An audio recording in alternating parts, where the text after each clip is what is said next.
গত পর্বে আমরা আলোচনা করছিলাম হচ্ছে ব্ল্যাক হোল নিয়ে। মাইস্কুয়েলের দারুণ একটা টপিক হচ্ছে ব্ল্যাক হোল, যেখানে আমরা আশা করি নতুন কিছু জিনিস শিখতে পারছিলাম, যেটা আমাদেরকে বড় ডাটাবেস ডিজাইনের ক্ষেত্রে ভালো ভূমিকা রাখবে এবং কস্ট সেভিংয়ের জন্য একটা ভালো ভূমিকা রাখবে। ওকে, আজকে আর একটা নতুন জিনিস শিখব। নতুন জিনিস, হ্যাঁ, হয়তো খুব কম মানুষই এটার ব্যাপারে আলোচনা করেছে। সো এটা হচ্ছে এমন একটা বিষয় যেখানে একটা টেবিলে ডাটা ইনসার্ট হবে। ব্ল্যাক হোলে যেরকম হয়তো সেভ হয় না, ব্যাপারটা এরকম, এখানে ডাটা থাকবে, কিন্তু এইটা যে ডাটা থাকলো এরপরে আর কেউ চেঞ্জ করতে পারবে না, মানে এর কোনো আপডেট করতে পারবে না, এর কোনো ডিলিট করতে পারবে না। কথা বুঝে আসছে? ইভেন যদি এরকম হয় যে যে ইউজার অ্যাক্সেস নিচ্ছে সুপার ইউজার যদি হয়ে থাকে, মানে রুট ইউজার হয়ে থাকে মাইস্কুয়েলের, সেও সেটা পারবে না। তার মানে এখানে ডাটার সর্বোচ্চ নিরাপত্তা দেওয়া হয়েছে। ওকে, কেন? এটার পিছনে হিস্ট্রি আছে। এই হিস্ট্রিটা বুঝতে পারলে আমরা বুঝতে পারবো যে আসলে এটা কেন দেওয়া হয়নি। চলো আমরা একবার একটু সামনে যাই। এখানে আমরা দুটো টেবিল দেখাইছি, একটা হচ্ছে ব্যালেন্স আর একটা হচ্ছে ব্যালেন্সের হিস্ট্রি। আচ্ছা, এইখানে আমরা যদি খেয়াল করি ব্যালেন্সে যে পরিমাণ টাকাটা আছে এইটা কিন্তু ধরে নিয়েছি যে ব্যালেন্সে এটা একদিনে এত হয় নাই, এটা ধীরে ধীরে এই পর্যায়ে আসছে, 1 লাখে আসছে। ওকে, তো আমরা যদি প্রিভিয়াস দিকে যাই, ডাটার হিস্ট্রির দিকে তাকাই, তাহলে দেখতে পাবো প্রথমে ছিল কত, এই অ্যাকাউন্টে ছিল হলো 50,000 প্রথমে জমা হয়েছে। মানে সিস্টেমটা হচ্ছে এরকম যে যখনই ব্যালেন্স টেবিলে কোনো ডাটা এন্ট্রি হয় তখন তার হিস্ট্রি তৈরি হয় ব্যালেন্স হিস্ট্রি নামে, যেটা আমরা অনেক ক্ষেত্রে ব্যবহার করি। তুমিও ব্যবহার করছো হিস্ট্রি টেবিল। ওকে, কিন্তু এই হিস্ট্রি টেবিল আমরা সাধারণত ইনোডিবি বা মাইএসএম এগুলো ইউজ করি। ওকে, এইখানে আমরা হিস্ট্রি টেবিলের ডাটাগুলো চেঞ্জ করতে পারি, আমাদের প্রয়োজনে আমরা সেই ডাটাগুলিকে চেঞ্জ করতে পারতেছি। ওকে, তাহলে কি হচ্ছে, ব্যালেন্স টেবিলে যা ঢুকতেছে তার একটা রেকর্ড পড়তেছে হিস্ট্রি টেবিলে। তো যখন প্রথমবারে আসছে তখন সে 50,000 টাকা দিয়ে ব্যালেন্সটা শুরু করছে, তখন এখানে 50 ছিল 1 তারিখে।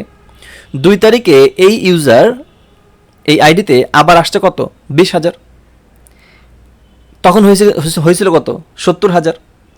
এরপরে 3 তারিখে আবার আরও 30,000 টাকা আসছে, সব মিলিয়ে হয়ে গেছে কত, 1 লক্ষ। এই 1 লক্ষ এখানে ব্যালেন্স আছে। তাহলে এই যে ব্যালেন্স টেবিল থেকে যতবার ট্রানজ্যাকশন হয়েছে তার একটা হিস্ট্রি এখানে তৈরি হয়েছে। আচ্ছা, আমাকে এবারে বলো, এটা কি উচিত হবে যে এই ব্যালেন্সের হিস্ট্রি টেবিলে মানে কোনো রকম চেঞ্জ করতে দেওয়া? উচিত হবে? উচিত হবে না। এই কারণেই এই সিস্টেমটা নিয়ে আসা হয়েছে, যার নাম হচ্ছে মাইস্কুয়েলের আর্কাইভ। কি জিনিস? হ্যাঁ, এটা একটা স্টোরেজ ইঞ্জিন। এর বিশেষ উদ্দেশ্য নিয়েই আসছে, আর্কাইভিং উদ্দেশ্য। এই হিস্ট্রিগুলি হয় আর্কাইভ টাইপের। ওকে, হ্যাঁ, আমরা আর্কাইভ করবো কি করবো না সেটাও ডিপেন্ড করবে হচ্ছে আমাদের ক্রাইটেরিয়াগুলি কী কী থাকতে পারে। ওকে, কিন্তু আর্কাইভ টেবিলে বুঝতে পারলাম কি, যে এখানে শুধুমাত্র ইনসার্ট হবে আর তুমি সিলেক্ট করতে পারবা, বাকি আর কোনো অপারেশন এখানে হবে না। বুঝতে পেরেছ? ওকে, আমরা একবার দেখে আসি কি করে টেবিলটা বানাতে হয়। আসলে আমরা যতটুকু দেখলাম শুনলাম ততটুকু আসলেই ওখানে অ্যাপ্লাই করা যায় কি না। আমরা এডিট করার ট্রাই করব, ডিলিট করার ট্রাই করব, ইভেন টেবিল ট্রাঙ্কাটও হবে না, এক হলে হইতে পারে delete, that's the security. Okay okay, let's play. আমরা এখানে যাই, আমরা এখান থেকে আমাদের একটা নতুন একটা টেবিলে যাই। টেবিলের নাম দিলাম হচ্ছে টেস্ট আর্কাইভ। ওকে, সো এখানে এসে আমি সাপোজ আইডি নিলাম, এটা আমাদের অ্যাজ ইউজুয়ালি নিচ্ছি। আমাদের এখানে কি থাকে যেন, আইডি নর্মালি হয় হচ্ছে প্রাইমারি কি, সো অটো ইনক্রিমেন্ট দিলাম। এইবারে এখানে আসলাম হচ্ছে ব্যালেন্স। ওকে, ব্যালেন্স নাম্বার দিয়ে রাখলাম। আমরা এখন ইয়াতে যাব না, জটিলতে যাব না। সো নাম্বার দিয়ে আমরা যদি এখন আরেকটা দিতে পারছি কি, ডেট, তাই তো, ডেট। ওকে, সো এই হচ্ছে আমাদের টেবিলের স্ট্রাকচার ছিল। এখন আমরা এইখানে গিয়ে, এই যে এখানে খুব খেয়াল করতে হবে, আমাদের স্টোরেজ ডিফল্ট হচ্ছে ইনোডিবি। ওকে, আমরা যাব কোনটাতে, আর্কাইভে। ওকে, নাও সেভ ইট। আমাদের টেবিল হয়ে গেছে। আমরা যদি এখানে কতগুলো জিনিস খেয়াল করব, এই যে পার্টিশনিং, পার্টিশন আর্কাইভ টেবিলে অ্যাপ্লাই করার কোনো উপায় নাই। পার্টিশন নিয়ে সামনে দারুণ একটা ভিডিও করব, কিন্তু সেটার জন্য আমরা এখনও কন্টেন্ট রেডি করতেছি। বাই দ্য ওয়ে, আমরা সামনে যাই। এখন আমরা কি বলছিলাম যে ইনসার্ট করব। ওকে, ইনসার্ট হবে। চলো, আইডি দিলাম হচ্ছে 1, ব্যালেন্স হচ্ছে সাপোজ 50,000, ডেট সাপোজ আমরা দিলাম 25 তারিখ। ইনসার্ট করি, তাহলে কি বলছো, অন রো ইনসার্টেড। ঠিক আছে, এখন আমি এই যে এখানে সিলেক্ট, আমি যদি ব্রাউজে যাই তাহলে এখানে কিন্তু অলরেডি কোয়েরি সে চালিয়ে দিয়েছে, হ্যাঁ, যার মাধ্যমে আমি ডাটা দেখতে পাচ্ছি। এখন আমার কথা ছিল কি, যে এইখানে আমি কোনো ডাটা ডিলিট করতে পারবো না। ওকে, আমি কোনো ডাটা ডিলিট করতে পারবো না, কোনো চেঞ্জ করতে পারবো না। সো ফার্স্টে আমরা ট্রাই করে দেখি ডিলিট হয় কি না। Let's try. হ্যাঁ, আমি ডিলিট করতে চাই। কি বলছে, table storage engine for test does not have this option. তুমি এখানে চেঞ্জ করতে পারো, এটা আর্কাইভাল ডাটা। বুঝতে পেরেছো, এখানে কোনো চেঞ্জ করা যাবে না। ওকে, আমরা এবারে যাই, একটা চেঞ্জ করে দেখি আমরা কোনো, যেমন এইখানে সাপোজ 50-এর জায়গাতে আমি সাপোজ 1 বসায় দিলাম। এখন আমি হিট করি, কি বলে, একই কথা। এখানে কোনো আপডেট করার যাবে না, এই অপশন নাই। বুঝে আসছে? তার মানে এখানে আমি আপডেটও করতে পারবো না, ডিলিটও করতে পারবো না। ওকে, শুধু কি করতে পারবো, ডাটা ইনপুট করতে পারবো আর ডাটা রিট্রিভ করতে পারবো। এখন এই স্ট্রাকচারটা কখন প্রয়োজন হয় সেটা আমরা সামনে একটু আলোচনা করব। তো এবার আমার লাস্ট আর একটা অপশন আছে, সেটা কি, আমি ট্র্যাঙ্ক কাট করবো। আমি টেবিলটাকে ফাঁকা করতে চাই। ওকে, আমি কিন্তু এখানে লগ ইন করছি রুট হিসেবে, আমি যা যা করতেছি এগুলো সব রুট হিসেবে করতেছি। ওকে, সো রুট ইউজার হিসেবে আমি এখন যদি আমি আমার অপারেশনসে যাই, গিয়ে যদি নিচের দিকে বলি যে ট্রাঙ্কেট, ওকে দেখি, ওকে কি বলছে, ট্রাঙ্কাটা করতে দেখবেন। তার মানে ও হচ্ছে আর্কাইভ করছো তো করছো, এটা আর কোনো চেঞ্জ করার কোনো উপায় তোমার থাকবে না। সো হিস্ট্রি টেবিল এইভাবে মেনটেন করাটা উচিত কি না? ডেফিনেটলি উচিত। ওকে, আমরা এবার আমাদের স্লাইডে ফিরে যাই। হ্যাঁ, টেবিল ড্রপ, হ্যাঁ টেবিল ড্রপ করা যাবে। ওকে, লেটস চেক।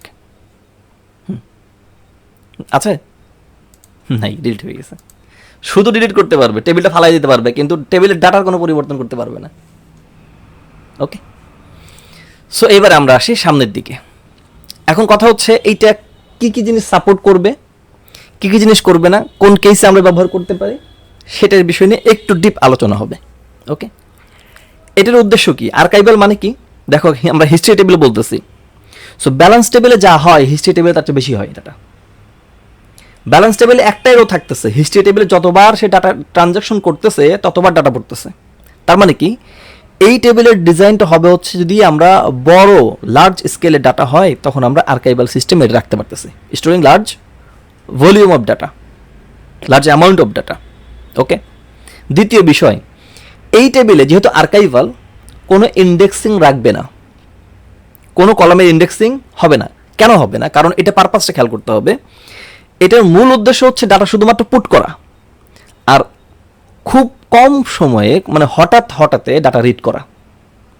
হিস্ট্রি টেবিলে তুমি যদি আমাদের এই অফিসের দিকে খেয়াল করো, হিস্ট্রি টেবিলে ডাটা আমরা কখন দেখি, যদি কোনো বিশেষ ঝামেলা হয় বছরে 2-1 আমরা দেখি, এছাড়া আমরা ডাটাগুলো দেখি না। পড়তেছে ওকে, নো প্রবলেম, কিন্তু যখন দরকার হবে তখন যেন ডাটা পাই আমি।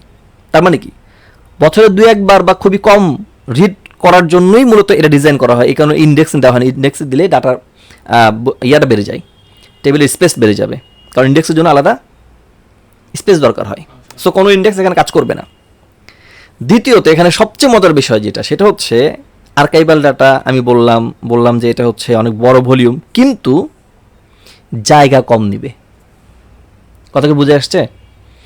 আমরা জিপ করি কিনা, জিপ করার অন্যতম একটা সিস্টেম হচ্ছে আমরা জিপ জেটাইপি ডট জিপ করি, আর একটা হচ্ছে যে জিপ বলে, যে জিপ।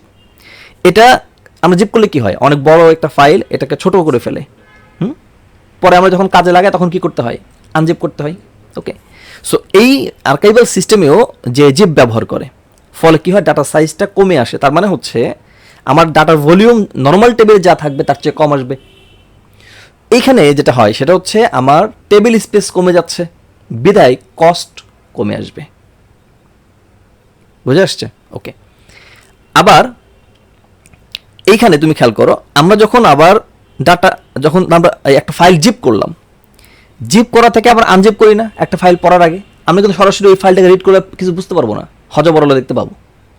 ঠিক যখন এইখানে কোনো ডাটা রিট্রিভ করা হয়, একই প্রসেস, সে আগে আনজিপ করে তারপরে তোমাকে ডাটাটা দিবে।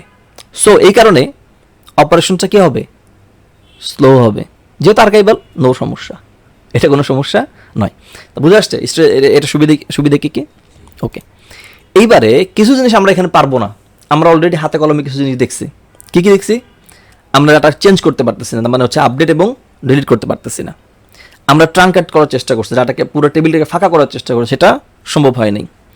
আমরা অন্য অন্য জায়গাতে যেমন ইনোডিবি, এখানে আমরা পার্টিশন ব্যবহার করতে পারবো, কিন্তু আর্কাইভাল সিস্টেমে আমরা পার্টিশন করতে পারবো না, এখানে পার্টিশন সাপোর্টেড না। এখন তাহলে ঘটনা কী ঘটবে? এখানে এই যে আমি যতগুলো বলতেছি, তার মানে তুমি কোনটা সিলেক্ট করবা, ডাটাবেস স্টোরেজ ইঞ্জিন কোনটা সিলেক্ট করবা, এইটা তোমার নিডের উপর ভিত্তি করে। যেমন তোমার ডাটা ভলিউম যদি হিউজ হয়ে থাকে, আসলেই হিউজ, পার্টিশন লাগবেই, ইন দ্যাট কেস তোমাকে অবশ্যই আর্কাইভাল ইউজ করা যাবে না, তখন অন্য কোনো স্টোরেজ ইঞ্জিন যেতে হবে। ক্লিয়ার? ওকে, আর কি পারবো না? আমরা সাধারণত ট্রানজ্যাকশন নিয়ে কাজ করি, ট্রানজ্যাকশন নিয়ে খুব বেশি কাজ করি, যারা বিশেষ করে ব্যাংকিং সিস্টেম অথবা মানে যেখানেই সিকিউরিটি মাল্টিপল টেবিলে অপারেশনস হয়, একটার উপরে আরেকটার ইন্টিগ্রেটেড করতে হয়, মেনটেন করতে হয়, সেখানে আমরা ট্রানজ্যাকশন ব্যবহার করি। বা আর্কাইভাল সিস্টেমে সেটা নাই, এটা করতে পারবো না। এখানে আমরা অন্য টেবিলের সাথে কোনো ফরেন কিও মেক করতে পারবো না। সো এটা হচ্ছে এই আর্কাইভাল সিস্টেমের লিমিটেশনস, বাট সুবিধা কি আমরা সেটাও দেখছি। ওকে, সো সুবিধা অসুবিধা কনসিডার করে তোমার যেটা প্রয়োজন হবে তুমি সেটাকে ব্যবহার করবা। এখন আমরা উদাহরণ দেখব হচ্ছে তাহলে কোন কোন ক্ষেত্রে ব্যবহার করতে পারি, তার দু একটা উদাহরণ দেখতে পারি। এখন হ্যাঁ, জয়েন্ট করতে পারবো। কোথায় পারবো?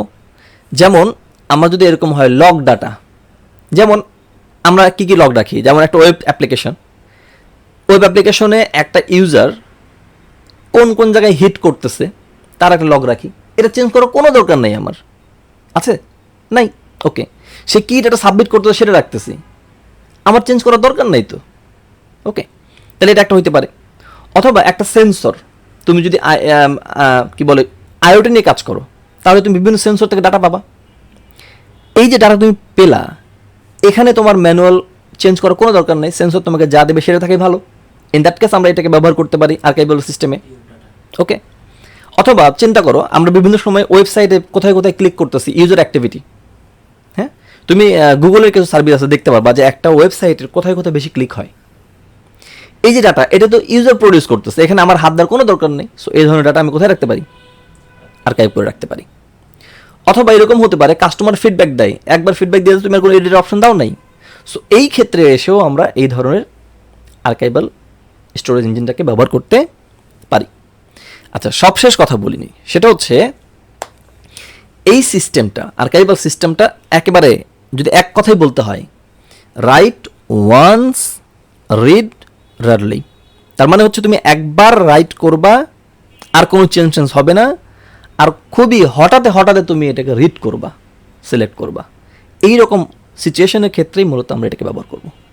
ওকে, আচ্ছা, আমি এইখানে বাকি সরাসরি কোনো ইমপ্লিমেন্টেশন যেমন ব্যালেন্স টেবিলের সাথে ব্যালেন্স হিস্ট্রি একেবারে কোড করে দেখাইনি। ওকে, এটা আমরা করতে পারি, পিএইচপিতে করতে পারি, নোডেও করতে পারি। সেটা হচ্ছে আমরা সরাসরি আমরা ডাটাবেস থেকে কোয়েরি দিয়েও করতে পারি, ট্রিগার দিয়ে করতে পারি, বিভিন্নভাবে করতে পারি। সো যদি মনে হয় হ্যাঁ ইমপ্লিমেন্টেশন দেখা দরকার, তাহলে যারা আমার চ্যানেলে সাবস্ক্রাইবার আছে বা যারা ভিউয়ার দেখছেন, তাদেরকে বলবো আপনার রিকোয়ারমেন্টসটা জানাবেন, আমি চেষ্টা করবো সেগুলোকে ফিল করার। ধন্যবাদ সবাইকে।